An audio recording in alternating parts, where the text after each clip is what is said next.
Tattir mano man season has ansobar. Samantha robza, dar his hiker dans de rodza. Ganda.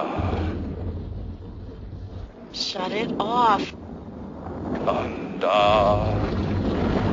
Shut it off. Ganda.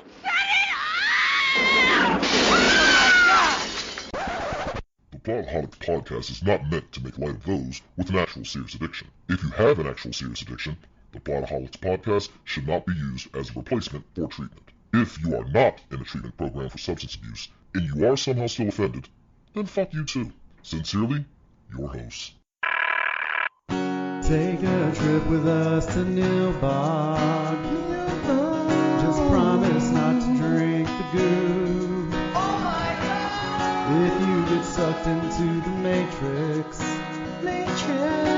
we will sing the phone for you. Do you believe in fate? But every movie has a plot hole, and every hole gets filled somehow with whiskey, wine, or blue milk. Just don't cut me off right now. We're the Plotaholics, a breakfast club of two. We're the Plotaholics,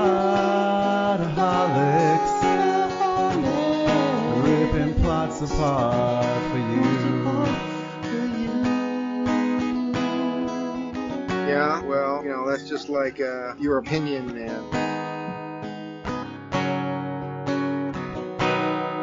All right, everybody, welcome to another episode of the Plotaholics podcast. I'm Shane Wilson, and I'm joined, as always, by Bryan Tan. Bryan, how are you today? I'm doing all right, and a heyo to Heyo. you and everyone listening. Absolutely, yeah. Got to get the hayos in there. Oh yeah, absolutely. So, this is our, I guess, official kickoff to our October/Halloween programming, even though we did drop a bonus episode just last week with the interview with Alyssa Kempinski from the Velocipaster. Alyssa Kempinski, absolutely, and hopefully the star of the sequel, Rabadactyl versus Velocipaster. Yeah, absolutely. Here's hoping, right? Here's hoping Yeah, that they seriously, get that. fingers crossed. Yeah. So I might even be willing to offer my services to help with writing that. I think. Oh, I mean, I think that you and I are more than willing to sit in the writing room for that one. Oh, absolutely. Not only that, but I think I would do it for free, honestly. Oh, absolutely. So would I. Just to have the Plotaholics listed on there as co-writers. I mean, man. Yeah. And I'm even. You know what? I'm gonna start with the whole getting ready for the whole backstory behind the Rabadactyl. Yeah. Yeah, like maybe he cuts his forehead on like a sharp yarmulke. That would work. Like somehow the clips from his yarmulke have come in contact with the bone of a pterodactyl. Or maybe they're made out of the bone of a pterodactyl. That would be even better. And they're family heirlooms. And then it cut him. And then he's infected and becomes Rabadactyl. Yes. Yeah, I think that there are worse stories out there than that. Oh, absolutely. Absolutely. I mean, man, oh man. But anyway. But we are here this week, Bryan, to get into our very first annual Listeners Halloween. Yes, and this is going to be awesome. Now, for those who don't know, we've been doing polls for the last few weeks. Yeah. You, the listeners, get to determine what we're going to do our shows on. And our very first poll was the sort of haunted house / demonic possession genre. That's right. Winning by a seemingly overwhelming margin was the Sam Raimi classic 1981's Evil Dead, Shane. Evil Dead won by, let's see if I still have that information nearby. I might have to look it up. It wasn't the largest margin of victory. Goes to next week's film. The Lost Boys won by a crazy margin. This one was a little bit tighter. Fair enough. Let's see. I've got it here. Hopefully. Da, da, da, da, da. At least, I thought I did. Here we go. But Here, it won't. we've got it here. We've got it here. Okay. Yeah. So so this was pretty. I don't know that it was tight really, but Evil Dead won with 44% of the vote, and Poltergeist was the closest to second place with 25%. So a sizable margin, but next week the Lost Boys just ran away with that one. Lost Boys just took it like it was like they were thieves in the night. Yeah, so you have today's film is, like we said, we're kind of doing both the original Evil Dead and the remake from 2013. Next week we have The Lost Boys, followed up by Ginger Snaps, and then we're going to close things off with the original 1978 Halloween. All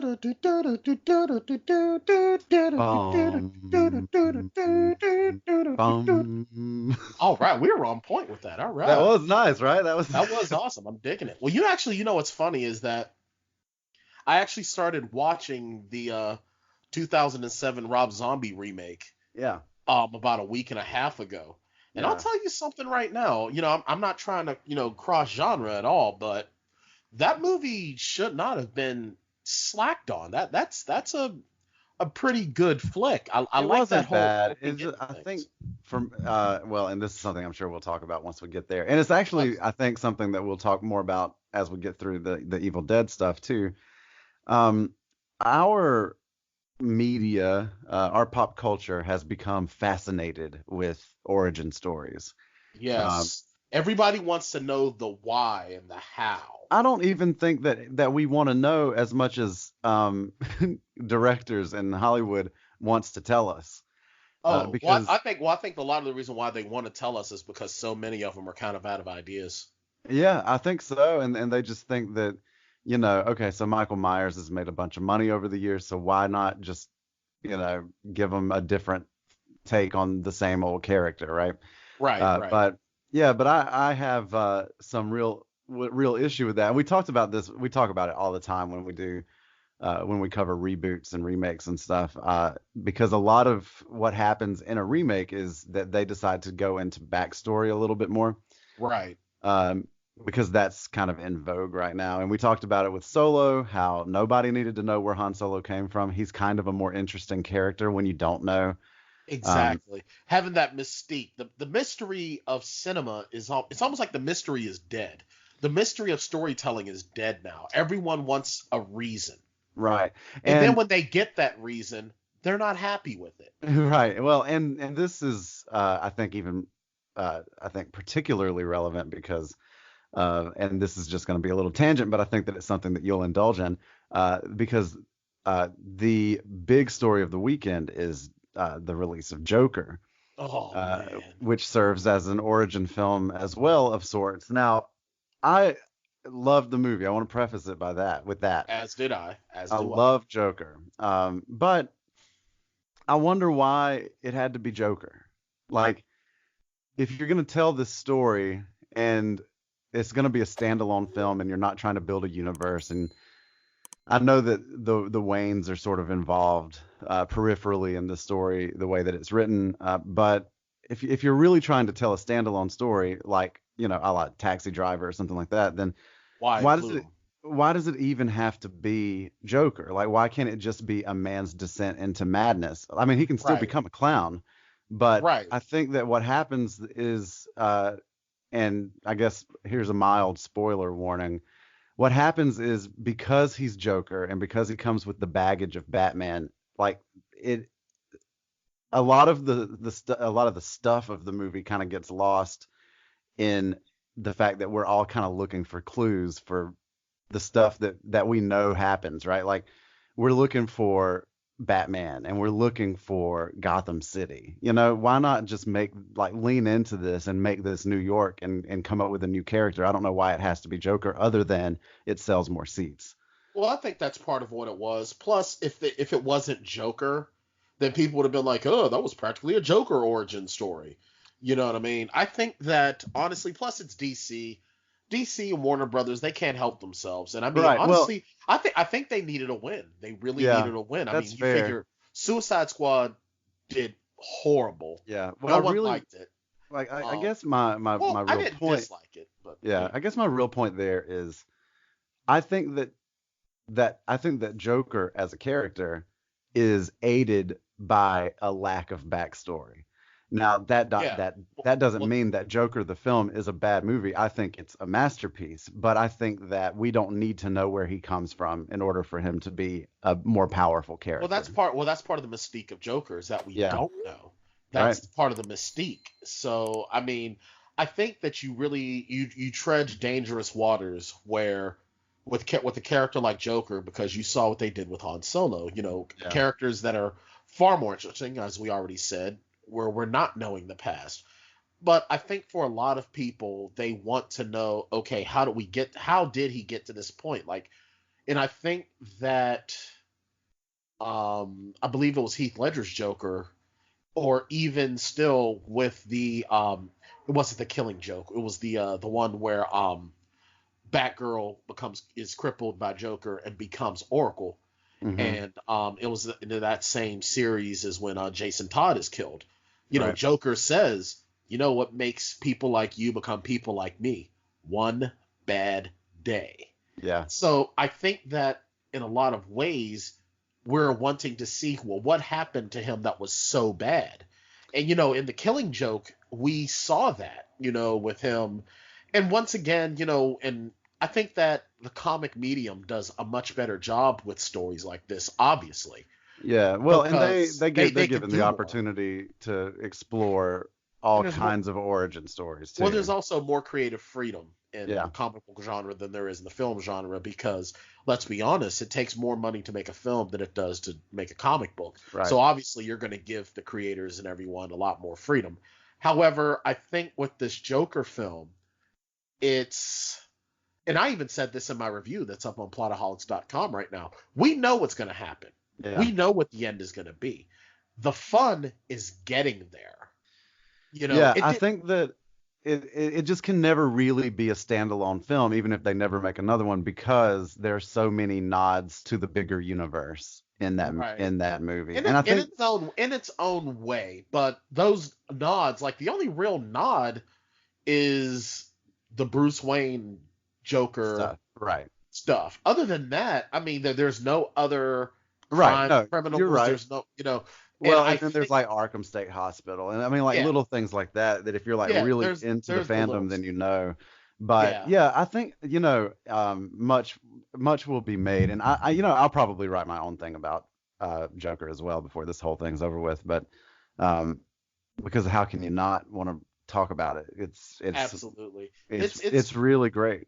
I think until Rise of Skywalker comes out, this is going to be like the most talked about film of the year. Because I mean, and I said it in my review. This film isn't Endgame, and it doesn't even try to be. And Endgame, I think that the only reason why Endgame sort of loses its footing in this discussion is because we are really just so marveled out after 2018 and then leading up into 2019 with Endgame. We're just marveled out, and it's a different kind of movie. That's it. And there's been a lot said in the last week about this feud that is boiling between Scorsese and the Marvel camp, and how he called Marvel movies theme parks or amusement parks. And I kind of agree with him. I mean, that's kind of the whole point of those movies, is to just give you a good time. You're not there to think. You're there to have fun. Yeah, you're there to enjoy yourself. But we've gotten some Marvel films that have sort of transcended that a little bit. But I mean, at the end of the day, this is these are comic books on film. That's and really Joker tries to be a little more than that, and succeeds, I think, in most cases. Joker to me is as gritty as anything Scorsese has done. I mean, it takes you back to the era of Taxi Driver and films of that nature. I mean, from the old school Warner Brothers logo just to that gritty, grainy film. It's every choice made in that movie was spot on. I just felt a little like the Wayne stuff was shoehorned in. Like they almost felt like they needed to do that. I don't think you needed that though. I can understand your point in that, but I think with the character development It was a distraction. I think that's what I'm trying to say. Like, it felt distracting to me Well, when see, they what started. I can understand that, but what I really like is that you could see the character, and this isn't a Joker episode, I promise. We're gonna get to Right, what we're yeah. here for, but we would be remiss in what we do if we didn't talk If about we it. didn't at least mention it, yeah. Yeah, here's my thing. If you notice in the beginning of the film, spoiler alert for those who haven't seen it yet, every time she mentions Thomas Wayne, he gets kind of annoyed. He Yeah. he gets kind of frustrated with her. Yeah. And then he reads that letter, Yeah. and then it's like, oh my God, it all makes sense. And it's like, he's never thought about having a dad that we saw, but now it's like, oh wow, this is so great. And then for it to turn into just another rejection, Yeah. it's like, ha ha ha ha ha ha ha. You know what I mean? I almost wanted to scrap Evil Dead just to talk about Joker the whole time, but Yeah. we can't. Maybe we'll do a bonus Joker episode down the line once it's been out for a little bit. But Yeah, maybe for like the digital release or something. yeah, But regardless, it's definitely worth seeing. I think we both give it 0 shots. It's really, while I have some qualms with it, it's still perfect storytelling for the most part. absolutely. It's amazing storytelling. It builds you up. We start to, at one point, especially those of us that have been through therapy sessions, and if we felt like our therapist isn't listening to us, you start to sympathize with this character. And then there's a part of you that wants to root for this character. And I think that's the grand appeal of the Joker, is that deep down, some of us wish that we could be the Joker. Some of us do. Yeah, I mean, right, like there's something sort of romantic with a capital R about the idea of like burning it all down, just to watch it burn, Exactly. because society is not without its problems for sure, and sometimes it feels like the best way to get over those problems is to just hit reset. Cleanse it. Yeah, cleanse it. Yeah. So, but yeah, everybody should check it out. We're gonna pivot here into our advertised material. Sorry if we ruined Joker for you. Yeah. But we didn't really give anything away. Nah, I think it's okay. Yeah, and if you feel any of that was spoilery, then meh. Yeah, well, the big twist that I think most people didn't see coming is in the third act when Darth Vader tells Joker that he's his father. Yeah, I didn't not see that coming at all. I didn't. Darth Vader, not a lot of people didn't understand this, but Darth Vader in the early days of the Clone Wars, and when he was still Anakin, was just rolling around the universe, just slinging wieners in people. Vader was a rolling stone. I'm telling you, and he's got babies everywhere. Joker is his baby. Luke Skywalker is his baby. Spoiler alert for The Empire Strikes Back, by the way. So Vader is just everybody's daddy. I'm pretty sure Vader laid the Force into my mom. Yeah, well, that makes sense. That checks out, actually. Yeah, except I didn't get any of his fancy, passings on though, which kind of sucks. But whatever, it is what it is. Yeah. I'm not bitter. Right. So, Bryan, today we turn to again Halloween 2019. We're getting into the Evil Dead tonight. Now, for the uninitiated, the Evil Dead as a franchise is a pretty storied franchise. It truly is.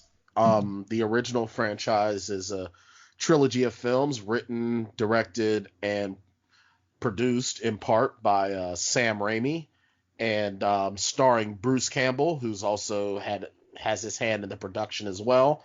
And Sam's younger brother Ted even makes appearances in 2 of the films as well. Mm-hmm. The original Evil Dead was shot as a sort of a standard horror film for the time. Your 5 college age friends go to a cabin in the woods, stupidity ensues, and now demons are possessing people. It's that first Evil Dead released in 1981 is like super low budget, super grimy. You could have seen this at a drive-in theater at some point. Like this, it's a grindhouse movie. It really is. And what's funny is that it really does a good job in that horror genre. Oh, It it's so really, good. it's really, it's a masterpiece in its own way because, like, yeah, it's a product of the times where, the dialogue isn't all that great, but the makeup is really, really well done. Right. Well, and it's one Especially, of those. It's a movie like I think like Velocipaster that's incredibly self-aware, that knows exactly what it is, and so the dialogue isn't that great, but that's also kind of the point, right? yeah, well, there's a lot more, shall we say, emphasis on story and not dialogue. And I mean, the story in and of itself is very, very well done. And the individuals who are involved in this film, like I said, they do an amazing job with what they're doing. Yeah. They Bruce Campbell especially, he leads this film, and he's the one that, like everyone else in this film, that they do the best they can do.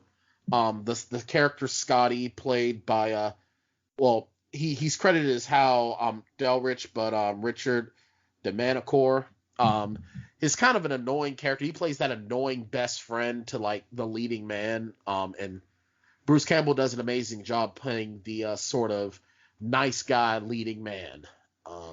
Yeah, and Bruce Campbell, in his first feature-length role in this film too, he had been in several short films leading up to this. A lot of them directed by Sam Raimi, so these two go way back. Absolutely. But this is his first feature film, which is, I think, pretty interesting.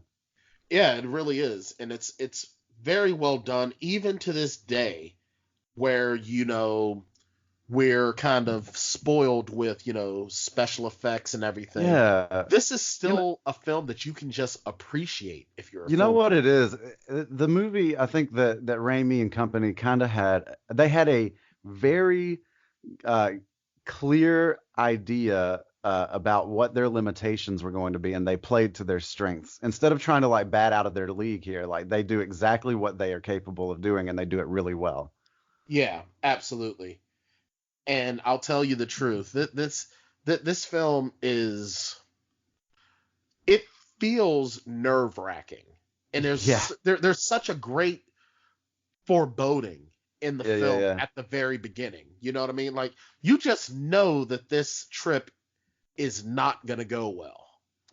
Yeah, so this movie was made on a $350,000, somewhere between $350 and $400,000 budget, and the box office brought in 2.4 million. So it's no wonder that they decided to greenlight a sequel, because it made a ton of money based on what it cost to put it together, and it really looks like it's made just like with a handheld like 8mm camera, Right. and some friends hanging out in a cabin for the weekend, you know.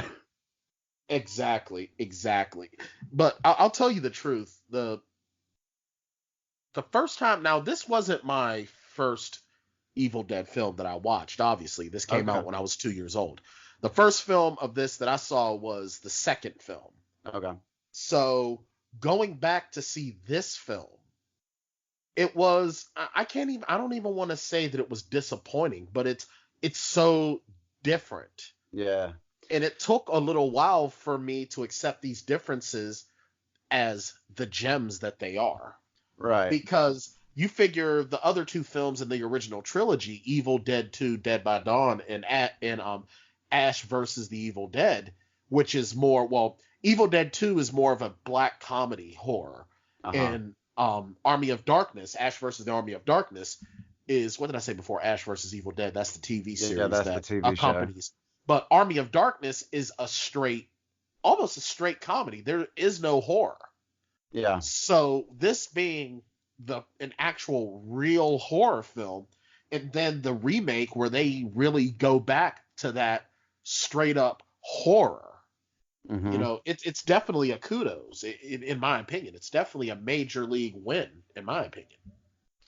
Yeah, so the first two films, the Evil Dead 1981 and Evil Dead 2, Dead by Dawn, from 1987. These are the only two out of the whole run of films that are certified fresh on Rotten Tomatoes. They have Evil Dead has a 95% overall rating, and Evil Dead 2 has a 98%.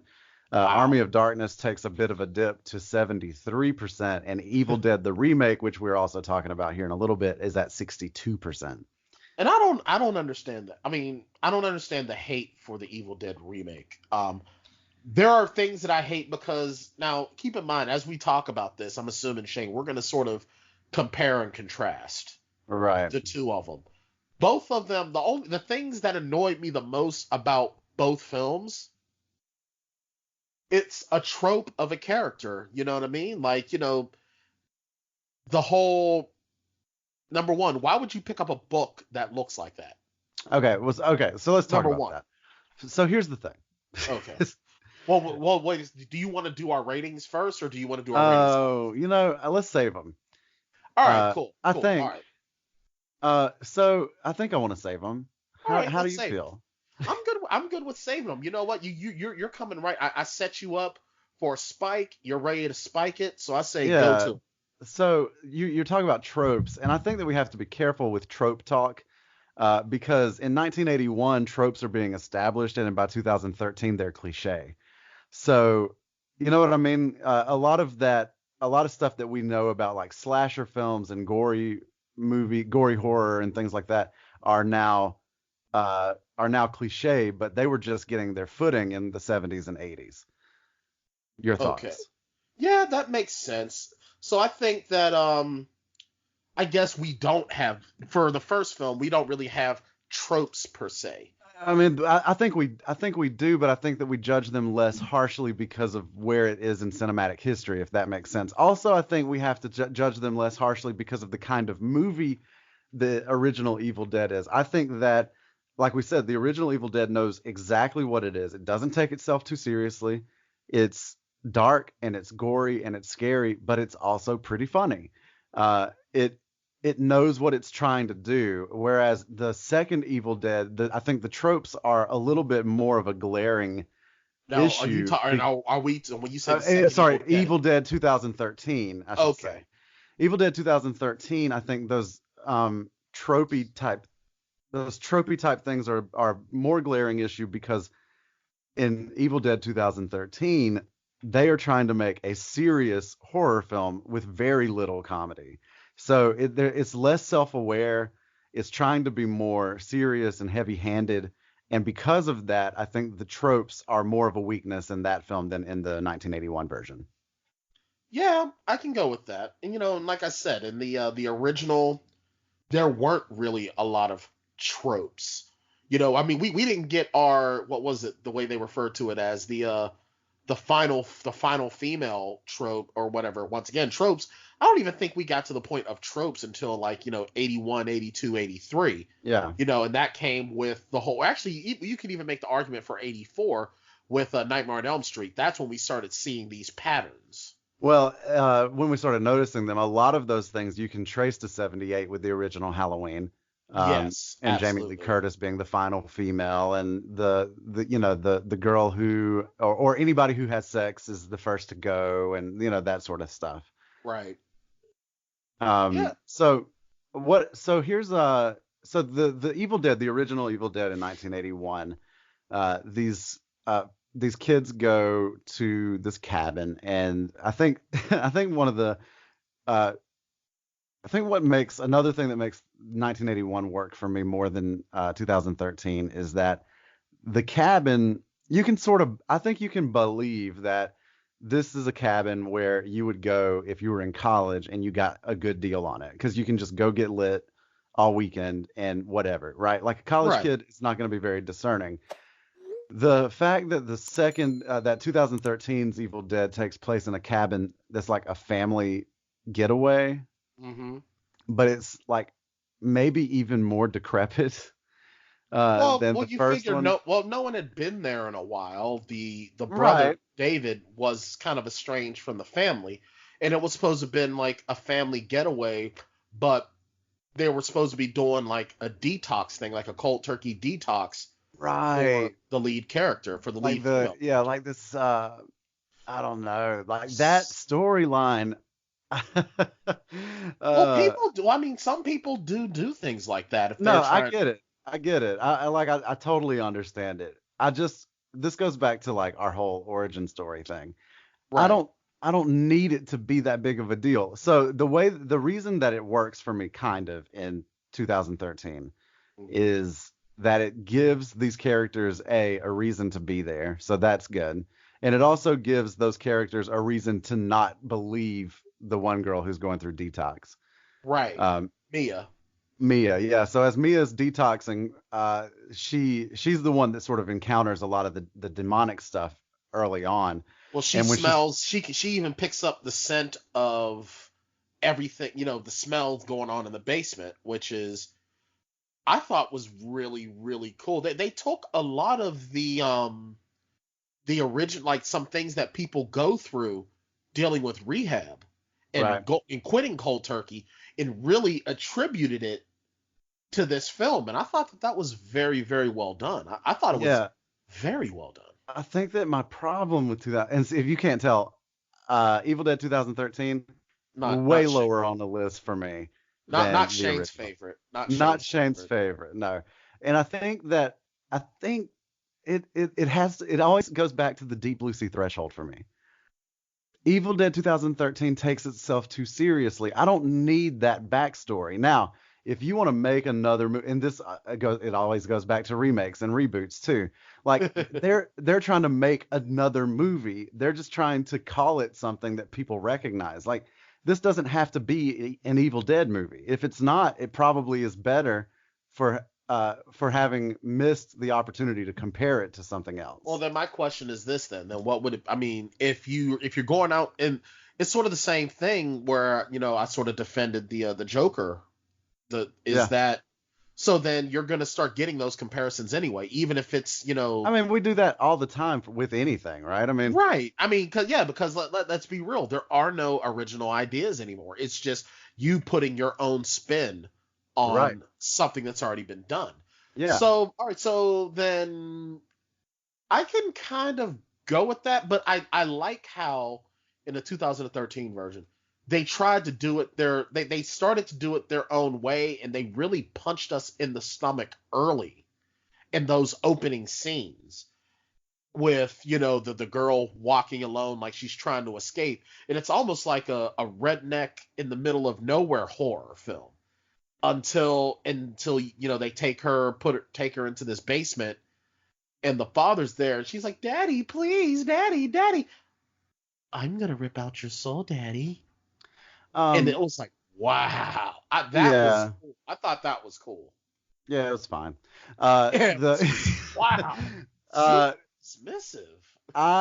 no, I mean like that the opening of that film was it was fine. Like it was a good hook for sure, right? It did a good job at sort of separating itself from the source material, because in some instances you can even make a small argument that 2013 Evil Dead is just a continuation. So I actually want to talk about that. And that's a really really good pickup by you there because that's exactly where I wanted to go next. I'm sort of good at this. I can Yeah, do this. so what I wanted to ask you, if you had, and I'm sure you've given this some thought, it's really the thing that's kept me up late at night for the last 2 weeks since I watched these two movies. And that is, how do I even ask this freaking question, man? In the Evil Dead extended universe, Okay. Evil Dead 2013 feels in so many ways like a reboot, right? For me, it feels like a continuation. Well, right. So, I'm gonna ask you about that. To me, it feels like a reboot, and here's why. We're in a different house. We have a different book. We have a different set of kids. We have you know what I mean? But Right.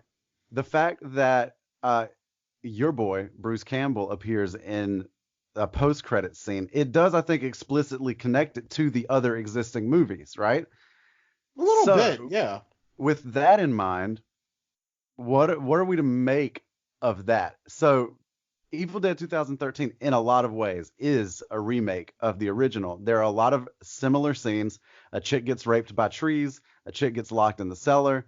Like, there are a lot of beats in this movie that are exactly the same as the original. However, it's just different enough that it feels like a sequel that is trying to be a remake, or is it a remake that's trying to be a sequel? I don't know, man.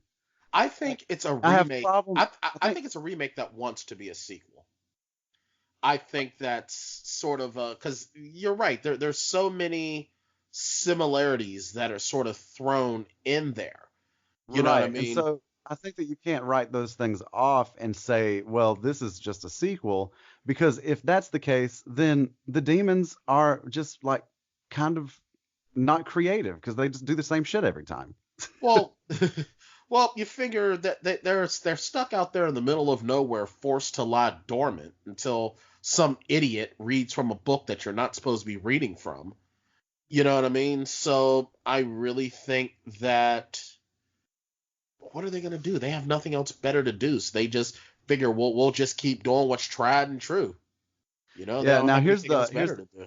here's the thing. Here's another thing about the original that works for me, that I felt that I missed in the second one. I love framing devices and like the way certain parts of stories are told in interesting and unique ways. And the fact that they found a cassette tape, like a recording in the first tape or in the first film, where there was like this doctor that was recording, all of this stuff that they were experiencing in the past. I thought that was such an interesting way to give us this exposition stuff. Right. Um, It and really was. yeah, and the remake was missing that kind of thing, and I think it mostly, um, the remake gave us a lot more in the book, like with images and like people that had written in the book and stuff like that. They But were writing warnings into it, which is right, really exactly, cool. and so you have in 1981 Evil Dead, you have it feels more like an accident, right? Whereas in the second one, it feels more like this teacher is just an idiot. Yeah, and And that's actually what I was that's what I was starting to allude to previously, where the first time it's like, well, it's still a guy, well, one guy's being an idiot, the other guy's just being an asshole. right, Because, Cheryl, who is Ash's sister, says, turn it off, and they turn yeah, off the tape. And, oh, come on, I just want to hear a little more, and then right. turns it back on. So that's being an asshole. You know what I Yeah. mean? And So, then, but I feel like there's a big difference in playing what could conceivably be like an audiobook and looking at a book made out of skin and wrapped in barbed everything, wire. and everything, yeah, you take the time to cut the barbed wire off, take Right. it out of its plastic, and ignore everything that says, do not read this. It's Right. like, Yeah. huh, I Definitely should read don't say this. these Latin words. And then the first thing you do, obviously, is say those Latin words. Yeah. It's like, yeah, one guy's just being an asshole trying to jag around, while this other guy's just a bona fide moron Yeah. that deserves everything he gets, and The then other thing that drives me crazy about that guy, the teacher guy in the 2013 film, mm, is how long he waits to tell anybody what he's done. yeah, Like, he never, like, all this weird shit's going on, and he's just like, oh, I don't know, I guess I just killed my friend with a sink. Like, yeah, like or a seriously, toilet or whatever it you was. you did not take the time to say, well, guys, I saw this book and I just started reading Pretty this could sure I wow. opened a portal to hell, by the Yes, way. sorry guys. Sorry But to ruin your meanwhile, weekend. yeah, but meanwhile, he's spending the whole movie trying to make David Shiloh Fernandez guilty about moving on with his life. What an Yeah, ass. that dude sucks. He is He a really terrible. sucks. He is a douchebag, freaking yuppie ass And I douche. think that I think he really hampered my ability to enjoy that movie. You know what? When he died, I cheered. Yeah. When he was getting just the crap kicked out of him, I cheered. And Yeah, I was a big fan. I'm looking at him on Wikipedia right now, Yeah. and he looks like even without his hipster beard and his hipster long hair and his glasses, I still want to slap him. Like, I'm sure he's like a nice guy in real life. Yeah, Probably which one some is he? his name is Lou Taylor Pucci. His name is Poochie. Lou Taylor Pucci. This is the same guy. What happened to him? Yeah, and he has a pretty nice resume. He was in Southland Tales, one of my favorite films that everyone hates. Yeah, right. Yeah, that's one that we agree on for sure. I mean, he's got a decent looking resume. Yeah, two a reoccurring role, 2 episodes in American Horror Story 1984, Chicago PD, Law and Order SVU, back in He's also 2014. definitely in brief interviews with hideous men, and thank you. Haha, there you go. Let's see. Yeah, he was also in Green Day's Jesus of Suburbia video. Oh, nice. Look at this guy. And he was Saint Jimmy. He was the Jesus of Suburbia. Well, with that hair and that frickin' hipster beard, of course. Yeah. Oh, on American Horror Story, I bet he's going to be in this whole season until he dies because it says he's only in 2 episodes, but there have only been 2 episodes of this season. Right, so far. right. Yeah, and Wikipedia updates as it goes. Yeah. So, so we'll probably see him a little bit more now. But his character you want to hate, because he's like the only one acting like an asshole. And it's just like the Scott character in 1981 Evil Dead. You want to hate him. When bad things happen to him, it's exciting because he sucks. Yeah, I like so Bryan, this is going to be just a little adjacent to our topic. Okay. Have you ever had the distinct pleasure of seeing Evil Dead the musical? I wish that I had, but I really want to. It's amazing. It's actually the first iteration of the Evil Dead that I ever saw. Really? Yeah. And a theater here in Fayetteville did it, and a few years back, and it was really good. But the music it's very funny, right? It's a really funny show, and the music is really funny and really great and everything. But when the evil is released, everything becomes possessed. Oh, so, wow. Like even like the moose heads and shit on the wall start talking. Which is hilarious when it happens in the movie. Yeah, exactly. Yeah, so it's really good, man. You should listen to some of the music. It's on point. But I thought while we were here and we were doing Evil Dead, I felt like it was worth mentioning that there is an Evil Dead musical, and it is fantastic. Now, I was aware of it, but I haven't. I definitely want to see it. Maybe I'll see if it's like, online somewhere or something. I'm sure you can find at least parts of it. It's really good, though. So, all right, let's see. Back to it here before we start talking about musical theater. Too much, anyway. I saw You're a Good Man, Charlie Brown today. Oh yeah. And it was also very good. It was good. Nice. Yeah. This has been your musical theater minute with the Plotaholics. I wanted to ask you and have a short little conversation here about gore. All right, let's do it. How do you feel about gore? I'm all for gore if it's done right, if it's done in the best way. Gratuitous gore, gore just for the sake of doing it, I'm kind of like, yeah, okay. It's kind of like nudity. I like nudity and gore as much as the next guy, but for film and whatnot, I would like for it to be in context. I'd like for it to have its own purpose.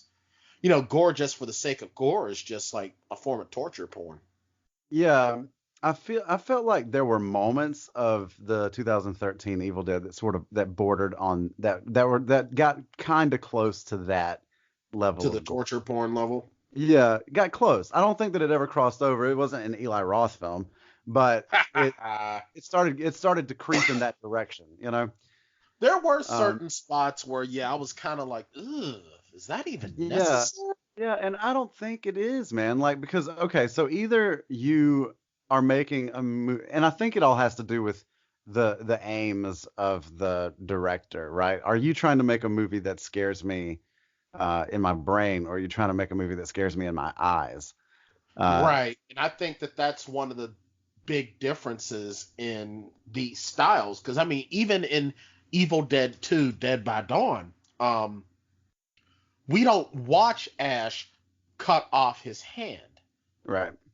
We more see the blood. Now, granted, Evil Dead 2 is very over the top very comically over the top, but Yeah. it still follows some great rules in horror storytelling, in the early days of horror storytelling, where you don't see it, but you know it's happening. Case in point, Psycho. We don't see Norman Bates stab Yeah. the woman in the shower. We just see her face and hear her scream.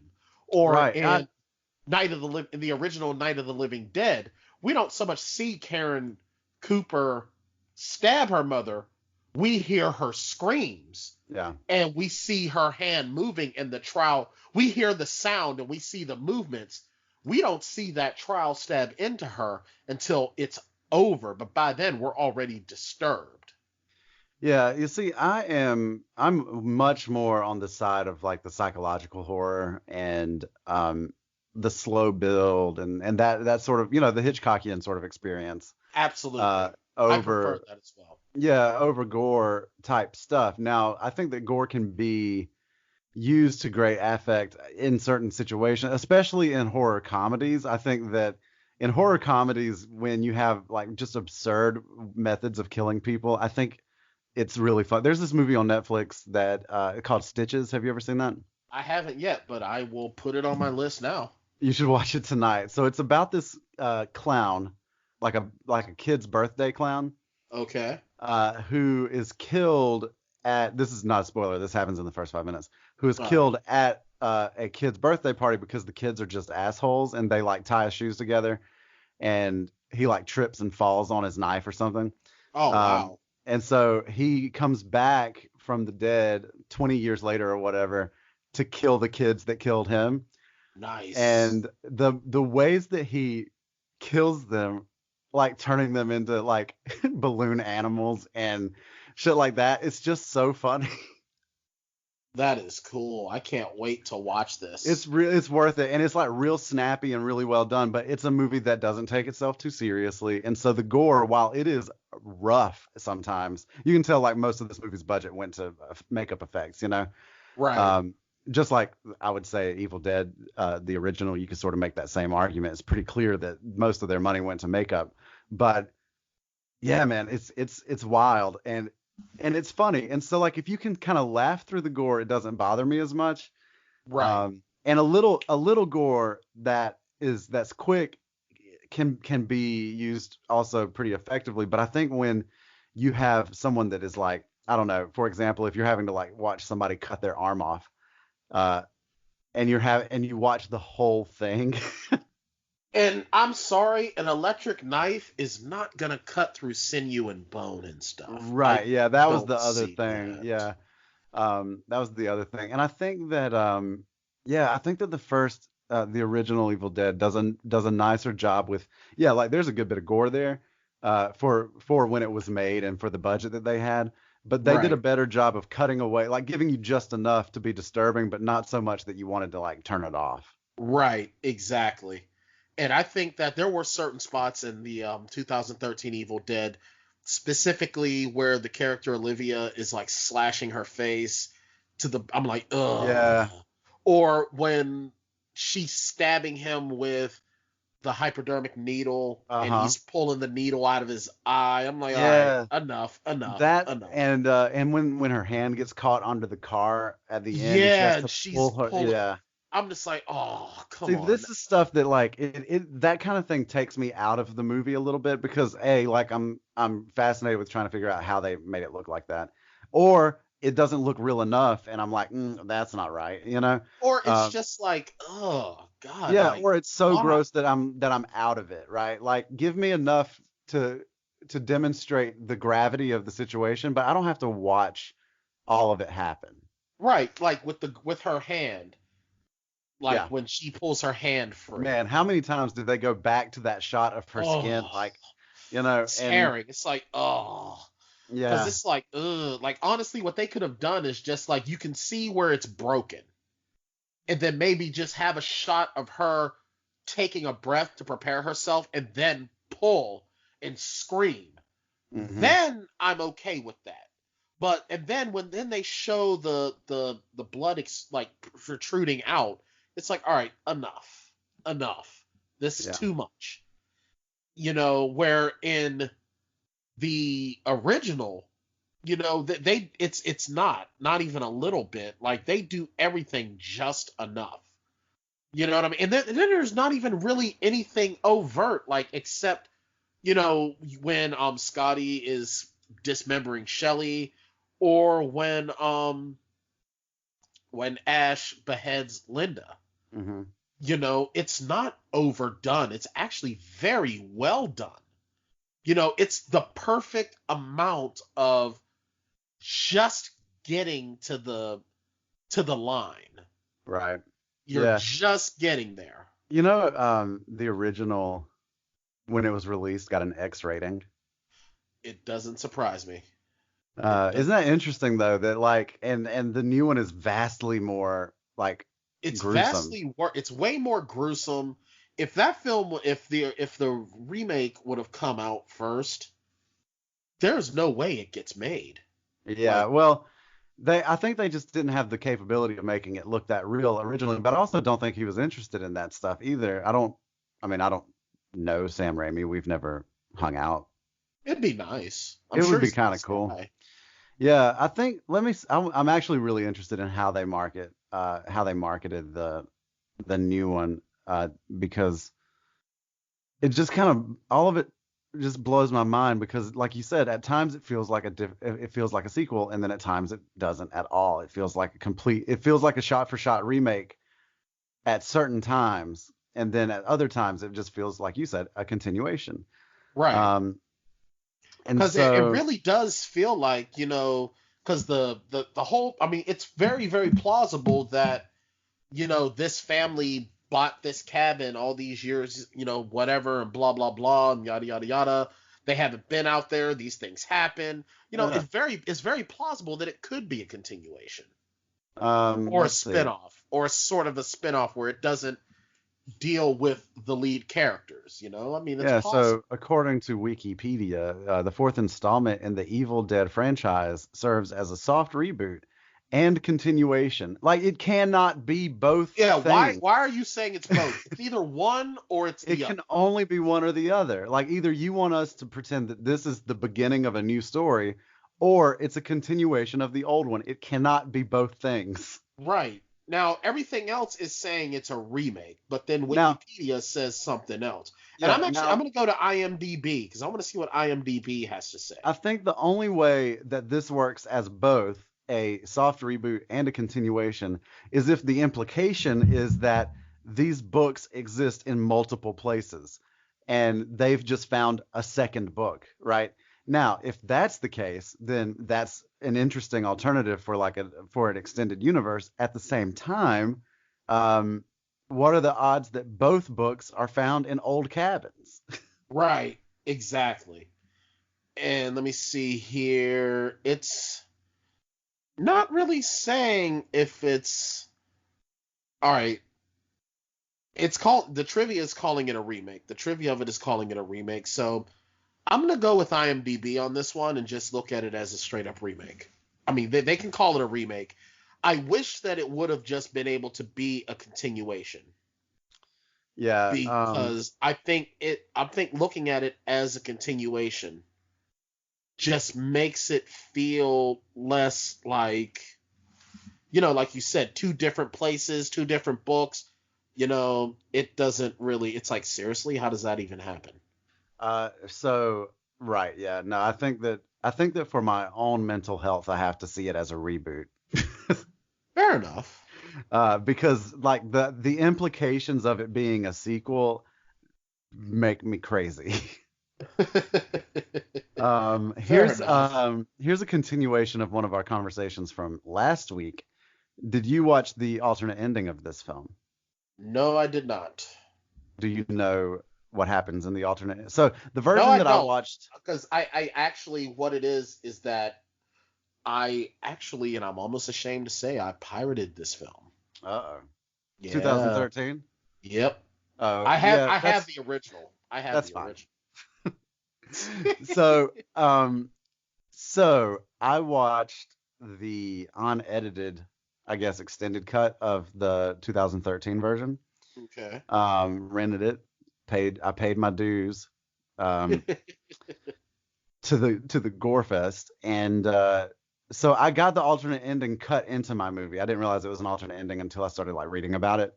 Okay. And so what happens is the alternate ending carries on past the night where she gets her hand cut off and everything. Okay. And she's like stumbling down the road, and like during the day, it's morning, I guess. And so she falls out in the middle of the road, and this truck stops, and the guy in the truck picks her up to take her to the hospital, and she's like passed out in the back seat, and then her eyes open up suddenly, and the music suggests that I should be afraid of that, but her eyes don't look demonic like they do at other times in the movie. So I don't know what to make of it. Fair enough. Well, that just kind of leaves me hanging. Well, I mean, well, so did the original, right? I don't know. Again, here we go, right? Well, the original doesn't do it because then you get Evil Dead 2, and then you find out what happened. Well, no. I mean, sorry, the original ending of 2013. Gotcha. Yeah, Yeah, that's my bad. Yeah, so the original ending, she just like walks off into the woods, right? yeah, that makes sense. Well, you know what? It makes sense that she's going to be like dropping because I mean she took her hand off. Right. It was like losing blood, and then Yeah. you know, I mean, geez, I'm surprised she didn't I just die. don't know, like either ending. I don't think that one.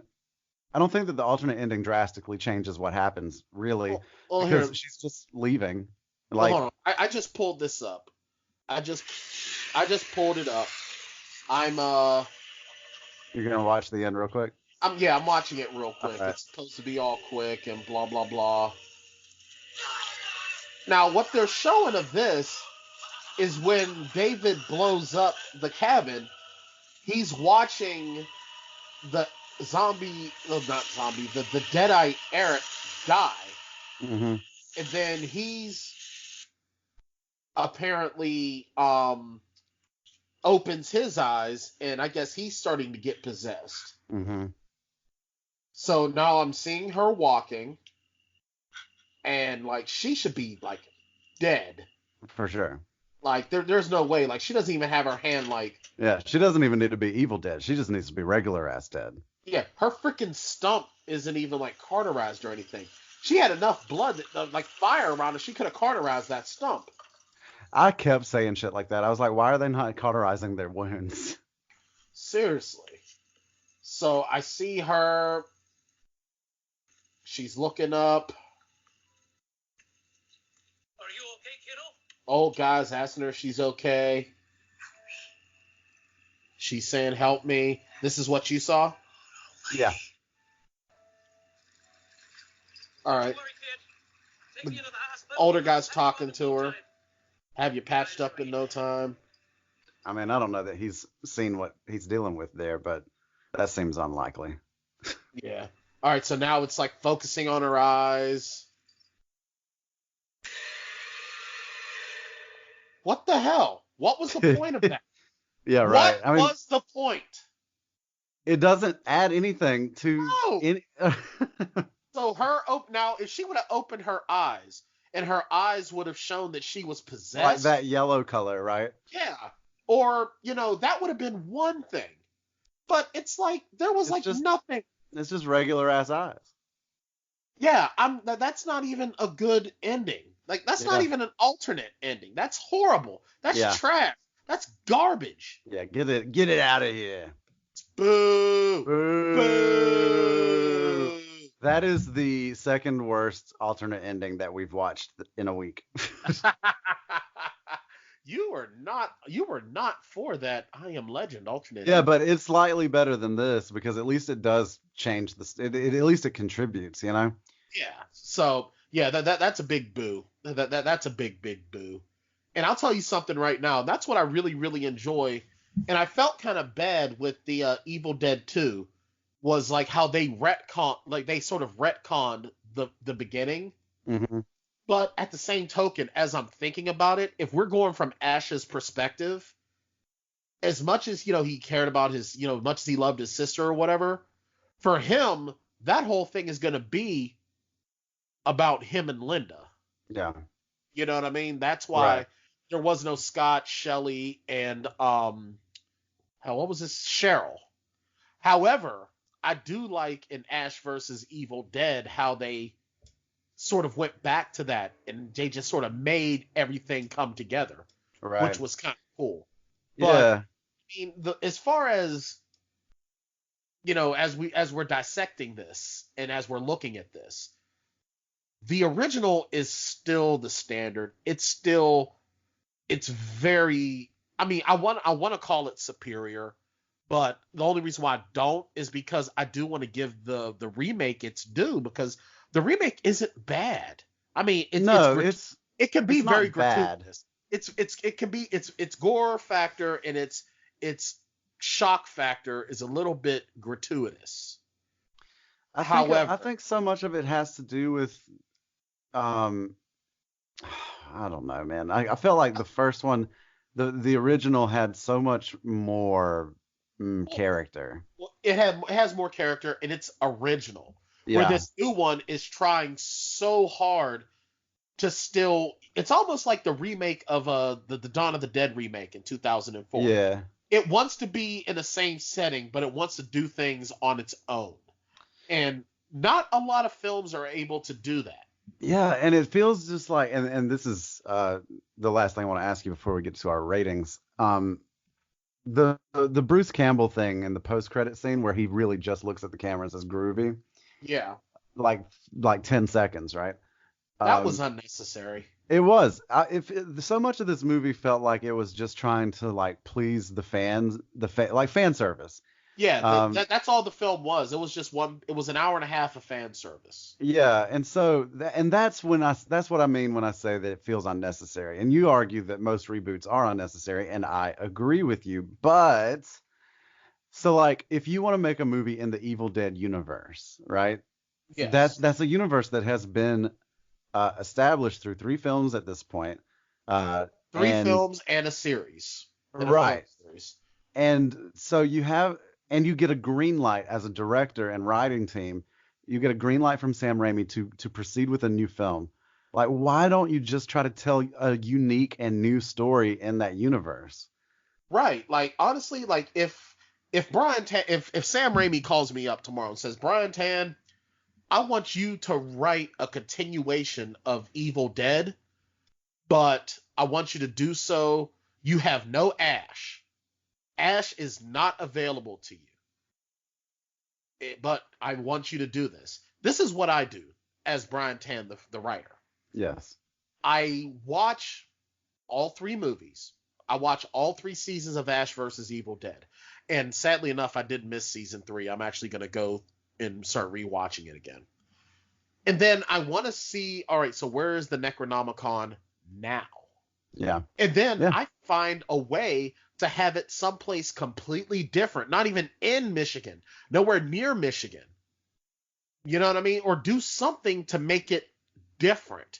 Do I want to continue on with the cabin in the woods scenario? Absolutely not. But what would be cool is maybe a sort of a subterranean community, a subterranean homeless community. Kind of do an Evil Dead meets Chud. Yeah, that's interesting. I was thinking about finding it somehow in a university library. Oh, that would be really good. And then it actually starts to happen there. And if he says, well, you can't have Ash, you can't use Ash. Okay, fine. So I do this and blah, blah, blah, have this happen. And you know what? We don't need Ash. We can come up with another character. You know, another sort of anti-hero type where Ash is an anti-hero because he's inept. Right. You know, he's a fuck up. I mean, even in the first movie, he was kind of a fuck up in the original. Yeah. And then they just played it up even more. So maybe we have a character who isn't a fuck up, but, you know, maybe it's someone who was... The one thing that I did like is how Ash the Everyman in the first movie, who was a bit of a fuck up, had to sort of... He was forced into becoming a hero. He had to do it to save his life. So maybe we use that more than the screw up that becomes, you know, the guy who's reluctant, who's also a fuck up, that has to become this fuck up hero. Yeah. Now we have someone who isn't someone that does that. Maybe they were a pacifist at one point, and then they had to get rid of that to survive. And now, you know, if it comes to a point where now we're going to merge the 2 continuities, Now you've got someone who can play off of Ash and vice versa. Well, I've been doing this for a long time and blah, blah, blah. I think I know what I'm doing. Yeah, I may not be as old as you. However, I've got the same experience. And like, as they say something like that, they don't have anything to prove, but it's like they know what they've had to do to get to this point. You know, it's something that you can really build on. Now you can have an opposites attract buddy cop kind of situation. Yeah. Yeah, and it doesn't have to be completely serious. Like, right. It doesn't have to be. You I can think- have the more serious person as sort of the straight man to Ash's bumbling moron. I think that some of the best horror, and I would cite Scream as an example of this, are those movies that are really scary, but then give you an opportunity to laugh as a form of sort of release, right? Like, because things really get intense in some points of Evil Dead, you know? Right. And those brief moments where there's like a joke or something to laugh about, I think helps with like the endorphin release and also helps with the overall roller coaster of the ride. That's the 1981 version, right? Like to me, 2013 is like getting on a roller coaster, but it only always goes up. It never has the dips and the loops like the original one does. And I think that the dips and the loops are a part of enjoying good horror. Just like a part of enjoying good comedy is when you have those brief moments of like clarity and seriousness, you know? Yeah, absolutely. Case in point, the Skeleton Twins. You know, that drama really helped you appreciate the comedy so much more. It's what was wrong with every iteration of Zack Snyder's Superman, right? It's that everything was the same note played over and over and over again. There was never any. There's no texture in a movie like that. Not even at all. You know what? You're absolutely right. You hit the nail on the head with that. Good job by you. Thank you. You know, you're pretty good at this. I do okay. My dad, when I was little, and we would play basketball in the driveway. I was not an athletic kid, but I still would throw the ball at the hoop. Every now and then I would like hit a pretty good shot, and my dad would say in his very earthy Alabama foothills wisdom, even a blind hog will find an acorn if it roots long enough. That is some good down home wisdom right there from Papa Wilson. Yeah, that's right. Don't give up, man. Keep rooting, and eventually you'll find it. There you go. But no, I really think that, you know, like I said, when we're looking at the remake versus the original. And there's just been news this weekend out of New York Comic Con that they are developing another Evil Dead film. And that is exciting for me. It truly is. I am pumped. Yeah, it's exciting for me too, because I mean, like there's a lot of potential in that universe, and it's a story that we don't see often, you know? Yeah. Well, I'm wondering though, because I'm sorry, go ahead, finish your point. I'm sorry. No, I'm good. Well, no, what I was gonna say is that if you recall, you know, they said that, you know, this is over, you know, after after Ash versus the Evil Dead, this was supposed to be it. This was over. This was done with. You know, this was the last that it was gonna be. There was gonna be no more. I'm retired. And now they're developing a new film. So could this be them, you know, they're finally, because, you know, Bruce Campbell wasn't getting any younger. You know, could this be that now we're sort of going to tie everything up in a bow? Is this going to be the swan song? Because, you know, Bruce Campbell is 61 years old. He doesn't have too many more of these in him. Well, and he's not going to be in the new one. Oh, he's not? Yeah, Sam Raimi said that that Campbell will produce, but as of now that the character Ash is retired. Raimi said at New York Comic Con that Bruce Campbell is tired of being covered in that syrup. You know what though? He's gonna come back for it. I think he will. Well, I hope it's in a larger capacity than a post-credits groovy. No, I seriously think that he's going to come back I think he's going to come back as Ash for one last ride. I really do. Well, I hope that if he does, I hope that they can get him to sign on for more of a Jamie Lee Curtis in the new Halloween role as opposed to Jamie Lee Curtis in Halloween Resurrection. Oh man, Halloween Resurrection and Halloween H2O were so terrible. Yeah, wasn't They were Halloween Resurrection the one with Busta Rhymes in it? Sadly enough, it is. Trick or treat, Now, motherfucker. now here's the thing: I have not seen the new Halloween, the one that just came out last year. Yeah, I haven't actually either. I think we might actually watch that tonight. Oh yeah, I'm gonna probably pick it. I'm gonna see how much it is on Amazon or Vudu or whatever, and just pick it up off of one of those because I do want to see it. And they're gonna be having a sequel coming out next year, and we're almost seeing another Jamie Lee Curtis-ance. A Curtis-ance, yeah. A Curtis-ance, yeah. So I mean.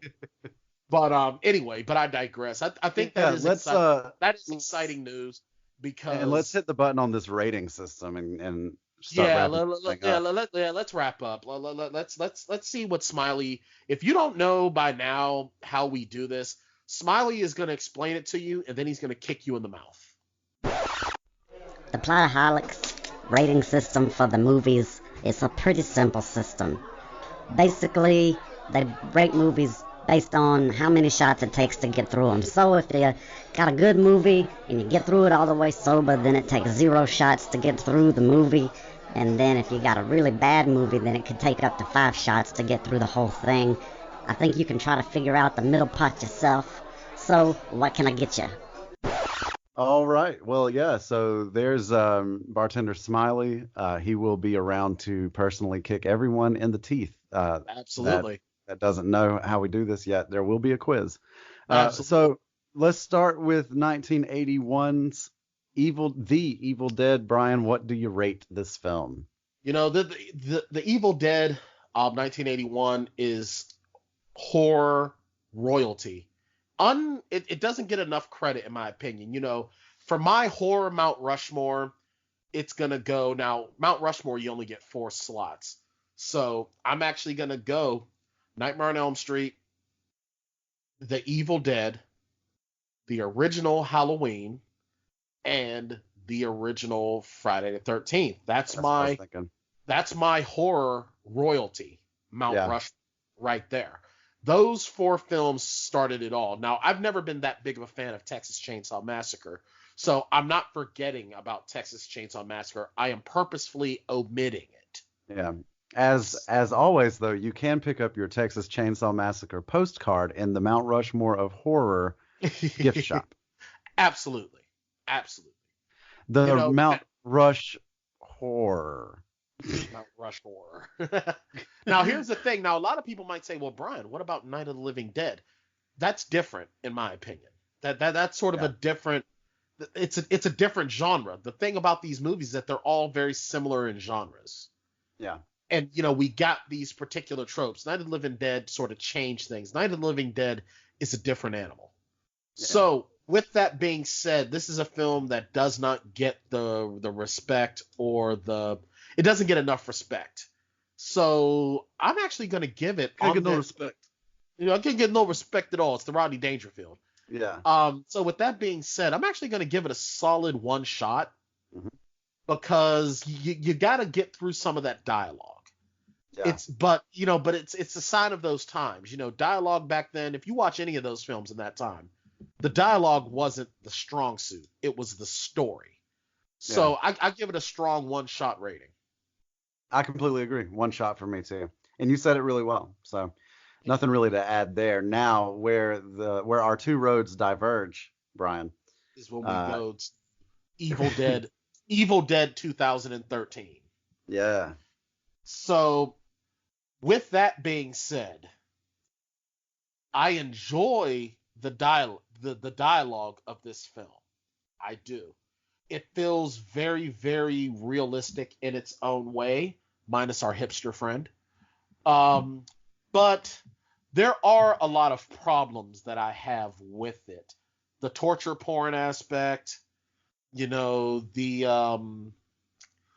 of that torture porn, and actually I can't even really go with anything else. It's the torture porn aspect that kind of does it for me and kind of ruins it. Yeah.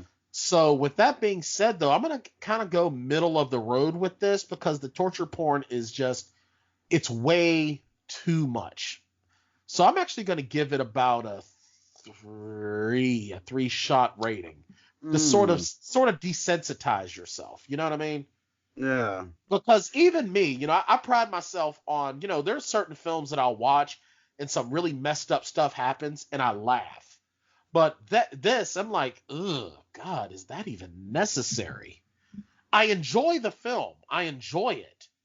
However, it's just some of that torture porn is just a little bit much. Yeah, I'm with you on that as well. For me, it's like that there's, I think, too much of a premium put on trying to give these characters motivations when that's not the kind of movie that the original Evil Dead was. Like, very simple motivations is all we really needed to get them there. Right. This movie tries to like be a little bit more self-important, I think, than it needs to be. The torture porn's a little too much for me. But I'm with you on the rating, actually, surprisingly.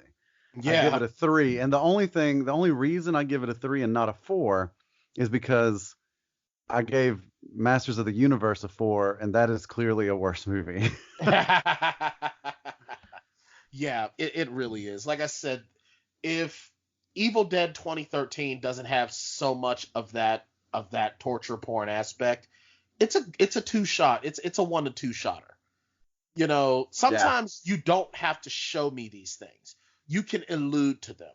Yep. Like, case in point, the scene where she cuts off her arm with that with the electric knife. Number one, not possible. It is not that sharp. And there's just not a world where I need to see it. Like, I just don't need to. Right. Now, here's the thing. If they would have done like in Evil Dead 2, where she chopped it off without us seeing it, that would have been great. Yeah.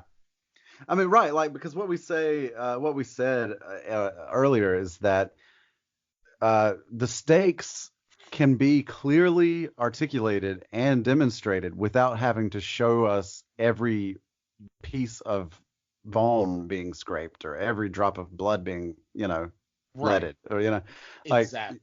Just like, I don't know, show, like, take me up to the cliff, but then cut away and leave a little bit to my imagination. Because the other thing is this, and this is what a lot of torture porn and gore, I think, misses out on, is the human imagination will make that way worse than you ever will. Exactly. So, I think that one of my biggest sort of issues with that kind of filmmaking is that it seems to disrespect the capacity of the audience to imagine what it would be like to have to do that. So I don't know. No, but you're absolutely right. And I think that, and once again, citing Psycho, and Alfred Hitchcock was a master at it. And he knew that our imaginations would make that scene with Vivian Leigh far worse than if he showed us. Yeah, a really good sound effects technician can do wonders. Absolutely. Like with off-screen violence, like the sound of a bone cracking. Like, I don't have to watch it crack to feel that pain if you've got like a really good sound technician. Right. And you know what comes to mind as well? When she was cutting off her arm with that electric knife, why didn't they hear her screaming? Oh, there's a ton of that in both of these movies. Yeah, like, there's that one in the 1981 version where the chick took a nap and slept through like half of the movie. Yeah, that was so. Yeah, she's still sleeping. What? Right? How? Like, oh, did she get a different house? Yeah, serious. But what I really like, you want to talk about some great makeup effects, is he looks at her wound and it just suddenly starts to go bad. Oh, yeah. I wanted to give a shout out to the 1981 claymation. Yes. That is so good. I love claymation. So do I. And when it's done well, it just works. And it's very time consuming. So kudos to that. Yeah, that's really the only way that they could have shown that kind of decomposition in 1981. They, without CGI and stuff back then, like, that was their only real option. And so they didn't really, without like doing some sort of like time lapse photography. Right. But I think that it was done really well. I mean, it was no Raiders of the Lost Ark, but it was good.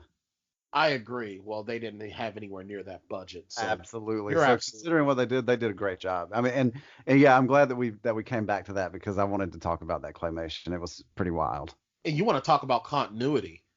The way they showed the infection from when she got stabbed, they showed that as well when his hand got bitten. Mm-hmm. They showed that same Yeah. thing with Dead 2 Dead by Dawn. So kudos to them as well for continuity. Yeah. You Yeah. know? Just the original is just a vastly more imaginative and creative endeavor. Yeah. And For all its shortcomings, it was just a more creative effort. it really was. And we owe Sam Raimi and Bruce Campbell as well a lot in that regard, because they just really, if the Evil Dead isn't made, there's a lot of films that we don't get. We don't get A Cabin in the Woods. Yeah. We don't get well, I mean, obviously we don't get the original, like Spider-Man 1, 2, and 3 never get made. Yeah. There's a lot of stuff that we don't get. Or at least not in the way that we got it. Right. And I mean, as far as even with the horror genre, with the way the horror genre goes, Yeah. there's a lot of aspects that we don't get. So I mean, kudos to those guys. For sure. Well, hey, man, I think that's going to probably do it for us for tonight. As always, follow us everywhere except home, because I like to keep my privacy. Yeah, if you come to my house, my quarterstaff is going to meet with your face. That's right. Otherwise, though, follow us all over the place. You can find all of that information at plotaholics.com. We'll be back next week with The Lost Boys. Thou shalt not fall. And last fire will rise behind those eyes. I actually learned how to play that on the bass. Nice. Yeah, so I'm pumped. Yeah. That is such a great song. We're going to talk about that as well, because one of the things that made The Lost Boys such a great film was the soundtrack. And Gerard McMahon's Cry Little Sister is one of the unsung songs of the 80s. Yep, and we will dig into all of that stuff next week for sure. Hey, if you haven't listened yet, go back and check out our interview with Alyssa Kempinski, bonus episode posted last Thursday. Or I guess Friday, actually. She's a really good interview, and the film was a ton of fun, so please go check that stuff out. Yep, new friend of the show as well. Absolutely. And I guess we'll meet you back here next week at roughly the same Plotaholic time on the same Plotaholic station. Absolutely. Take care, guys. Take a trip with us to Nilbog. Just promise not to drink the goo. Oh my God! If you get sucked into the Matrix,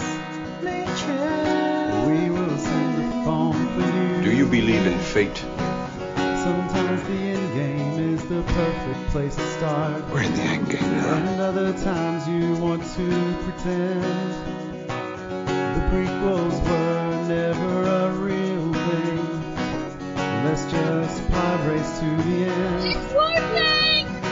Every movie has a plot hole, and every hole gets filled somehow. Whiskey, wine, or blue milk. Just don't cut me off right now. We're the Plotaholics, a breakfast club or two. We are the Plotaholics,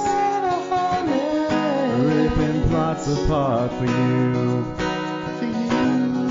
Shane and Bryan are an island, two real-life misfit toys, wanting to be a RoboCop. Thank you for your cooperation. Settling for Black Circle boys, and just like Dr. Hammond, extracting amber from wood. And later there's running and A screaming. little too busy asking if we could, and never asking if we should. But every movie has a plot hole, and every hole gets filled somehow with whiskey, wine, or blue milk.